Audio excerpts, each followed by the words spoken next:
ಇಷ್ಟಕ್ಕೆ ಸುಮ್ಮನೆ ಇರೋಳಲ್ಲ. ನೀವೆಲ್ಲ ಈ ರೀತಿ ಮಾಡಿದ್ದೀರಿ ಅಂತ ನಾನು ಈಗಲೇ ಹೋಗಿ ಅತ್ತೆಗೆ ಹೇಳ್ತೀನಿ.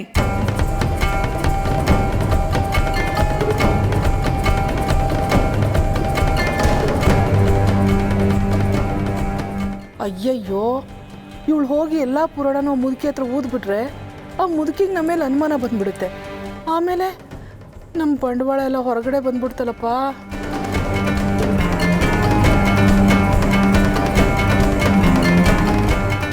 ಹಾಂ ಚಿಕ್ಕಮ್ಮ, ಈಗ ಜ್ಞಾಪಕಕ್ಕೆ ಬಂತು. ಪ್ರಾಪರ್ಟಿ ಟ್ಯಾಕ್ಸ್ ಕಟ್ಟಬೇಕಲ್ಲ, ಆ ಫಾರಮ್ ಅದು ಚಿಂಟು ಎಲ್ಲೋ ಹರಿದಾಕಿದ್ದಾನೆ ಅನ್ಸುತ್ತೆ. ನೀವು ಅದನ್ನ ನೋಡಿ ಕನ್ಫ್ಯೂಸ್ ಮಾಡ್ಕೊಂಡಿದ್ದೀರಾ. ಹಾಂ ಹೌದೌದು, ಅದು ಹಾಸಿಗೆ ಮೇಲಿತ್ತು, ಆಮೇಲೆ ಕಾಣಿಸ್ಲಿಲ್ಲ. ಇದು ಗ್ಯಾರಂಟಿ ಚಿಂಟುದ ಕೆಲಸ. ನೋಡಿದೆ ಬಾಮಿನಿ, ನಾನು ಹೇಳಿಲ್ವಾ ಇದರಲ್ಲಿ ಯಾವ ಪಿತೂರಿನೂ ನಡೆದಿಲ್ಲ, ಇದು ಟ್ಯಾಕ್ಸ್ ಫಾರಮ್ಮೇ. ಸರಿ, ನಾನು ನಿಮ್ಮ ಮಾತನ್ನ ನಂಬ್ತೀನಿ. ಆದರೆ ನೀವು ಬಚಾವಾಗಿದ್ದೀರಂತ ನೀವು ಅಂದ್ಕೊಂಡಿದ್ದೀರಾ. ನಾನು ಇಷ್ಟಕ್ಕೆ ಸುಮ್ಮನೆ ಇರೋಳಲ್ಲ, ಇದ್ರ ಮೂಲನ ಕಂಡು ಹಿಡ್ದೇ ಹಿಡಿತೀನಿ. ಬನ್ರಿ ಹೋಗೋಣ.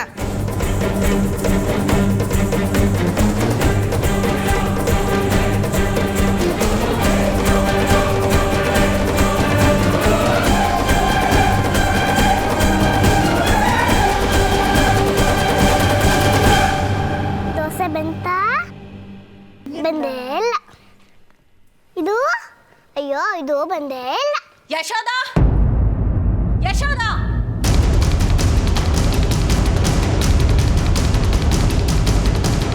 ಅಯ್ಯಯ್ಯೋ, ಇವರಿಬ್ರು ಮತ್ತೆ ಜಗಳ ಆಡಕ್ ಬಂದ್ರಾ? ಈ ಥರ ನಮ್ಮ ಮೇಲೆ ಸೇಡು ತೀರಿಸ್ಕೋಬೇಕು ಅಂತ ಎಷ್ಟು ದಿನದಿಂದ ಕಾಯ್ತಾ ಇದ್ದೆ. ನಾನೇನು ಮಾಡಿದೆ ರಾಗಿಣಿ? ಮಾಡೋದೆಲ್ಲ ಮಾಡಿಬಿಟ್ಟು ಏನು ಗೊತ್ತಿಲ್ಲದಿರೋ ಥರ ನಾಟಕ ಆಡ್ತೀನಿ. ಆ ಮುದುಕಿ ಹತ್ರ ಸೈನ್ ಮಾಡ್ಸಕ್ ಹೋಗಿದ್ದನ್ನ ಯಾರ ಹತ್ರನೂ ಹೇಳ್ಬೇಡ ಅಂತ ಹೇಳಿದ್ವಿ ತಾನೆ. ಎಲ್ಲ ತಗೊಂಡೋಗಿ ಚಿಕ್ಕಮ್ಮನ ಕಿವಿ ಊದಿದ್ಯಲ್ಲ. ಇಲ್ಲ, ನಾನು ಯಾರ ಹತ್ರನೂ ಹೇಳಿಲ್ಲ. ಹೇಳೋದು ಮಾತ್ರ ಅಲ್ಲ, ಸಾಕ್ಷಿ ಸಮೇತವಾಗಿ ನಮ್ಮನ್ನು ಹಿಡ್ಕೊಡೋ ಪ್ಲ್ಯಾನ್ ಮಾಡಿದ್ಯಾ. ಅತ್ತೆ, ನೀವೇನು ಹೇಳ್ತಾ ಇದ್ದೀರೋ ನಿಜವಾಗ್ಲೂ ನನಗೆ ಅರ್ಥ ಆಗ್ತಾ ಇಲ್ಲ.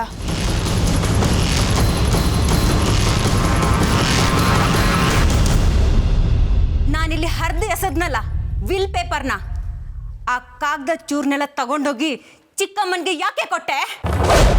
ಇಲ್ಲ ರಾಗಿಣಿ, ನಾನು ಈ ರೂಮಿಂದ ಹೊರಗಡೆ ಹೋಗೇ ಇಲ್ಲ. ಅವ್ರು ದೇವಸ್ಥಾನದಿಂದ ಯಾವಾಗ ಬಂದರು ಅನ್ನೋದೇ ನನಗೆ ಗೊತ್ತಿಲ್ಲ. ಹಾಗಿದ್ಮೇಲೆ ನಾನು ಅವ್ರಿಗೆ ಹೇಳೋದಕ್ಕೆ ಹೇಗೆ ಸಾಧ್ಯ? ಅಯ್ಯೋ, ಆ ಪೇಪರ್ ಪೀಸ್ ತಗೊಂಡು ಹೋಗಿದ್ದು ಎಷ್ಟಿದ್ದು? ಅಮ್ಮ ಅಲ್ಲ, ನಾನು.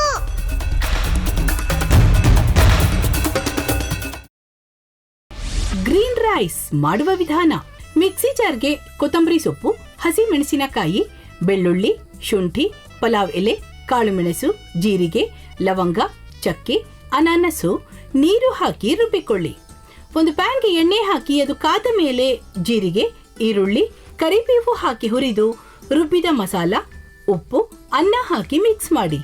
ಒಂದು ಚಿಕ್ಕ ಪ್ಯಾನ್ಗೆ ತುಪ್ಪ, ದ್ರಾಕ್ಷಿ, ಗೋಡಂಬಿ ಹಾಕಿ ಹುರಿದು ಕಲಸಿದರೆ ಗ್ರೀನ್ ರೈಸ್ ಸವಿಯಲು ಸಿದ್ಧ. ಅವಳು ಕೇಳೋ ಹಾಗಿದ್ದಿದ್ರೆ ಎಲ್ಲ ಯಾವತ್ತೋ ಸರಿ ಹೋಗ್ತಾ ಇತ್ತು.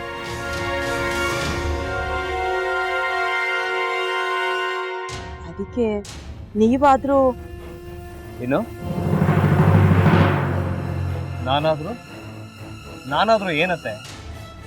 ಅವಳ ಹತ್ರ ಬಂದು ನೀನು ಸೋಲೋದು ಬೇಡ, ನಾನೇ ಸೋಲ್ತೀನಿ, ನೀನು ನಮ್ಮ ತಂದೆಗೆ ಅವಮಾನ ಮಾಡಿದ್ರು ಪರವಾಗಿಲ್ಲ, ದಯವಿಟ್ಟು ಮನೆಗೆ ಬಾ ಅಂತ ಬೇಡ್ಕೋಬೇಕಾ? ಹಾಗೆಲ್ಲ ಅಳಿ ಅಂದ್ರೆ ಸಂಸಾರ ಅಂದಮೇಲೆ ಇಂಥದೆಲ್ಲ ಏನಾದರೂ ಒಂದು ಇದ್ದೇ ಇರುತ್ತೆ. ಹೋರಾಟ ಮಾಡಿದ್ಲು.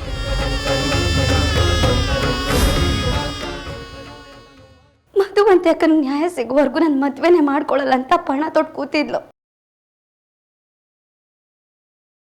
ನಿನ್ನ ಪ್ರಾಣನ ಇಟ್ಕೊಂಡಿದ್ಲು ಕಣ ಅಕ್ಕ.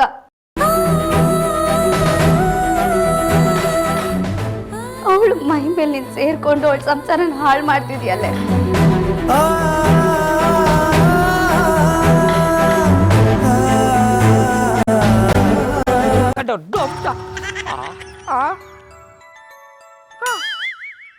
ಇದ್ಯಾವುದಪ್ಪ ಹೊಸ ನಂಬರಿಂದ ಫೋನ್ ಬತ್ತದೆ.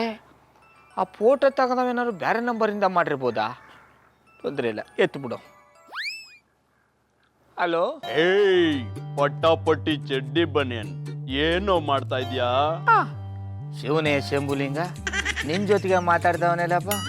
ಅಲ್ಲ ಶಿವ, ಯಾಕೆ ಹಿಂಗೆ ಫೋನ್ ಮಾಡಿ ನಂಗೆ ಜಂತುಳ ಬಿಡ್ತಾ ಇದೆ? ಏಯ್ ವಾಯ್ಸ್